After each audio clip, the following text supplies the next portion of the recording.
The tweet, "It's all about the Benjamins, baby," caused an uproar last month, with the House Speaker, Nancy Pelosi, openly condemning it, that led Ilhan Omar to apologize for authoring it. The dust from that had far from settled when late last week, three things happened.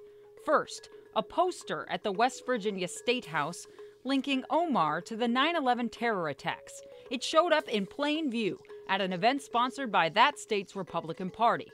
That poster led to a physical fight, an injury, and a resignation. The second event, last Friday, allegedly happened here at home in Rogers at a Holiday gas station. A man took a picture of this graffiti, a direct threat to Omar that he says he found in that gas station's restroom. The FBI told me tonight they're looking into it. Third and finally, a report with video showing Omar responding to a question at a public forum. The question was about Israel. Omar's response to that question was, quote, "I want to talk about the political influence in this country that says it is okay for people to push for allegiance to a foreign country," end quote. Outrage ensues. Why?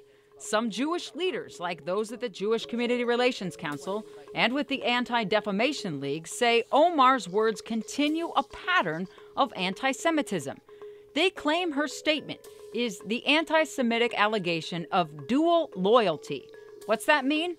That Jews should be suspicious of being disloyal neighbors or citizens because their true allegiance is to others in their faith or to a secret Jewish agenda. Representative Omar fundamentally disagrees that her last statement is anti-Semitic. Omar is not backing down from this fight.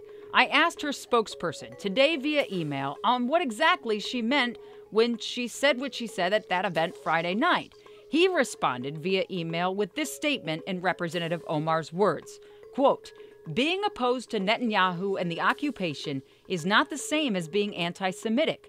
I am grateful to the many Jewish allies who have spoken out and said the same."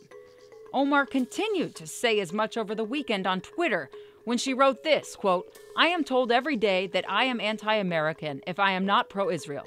I find that to be problematic, and I am not alone. I just happen to be willing to speak up on it and open myself to attacks."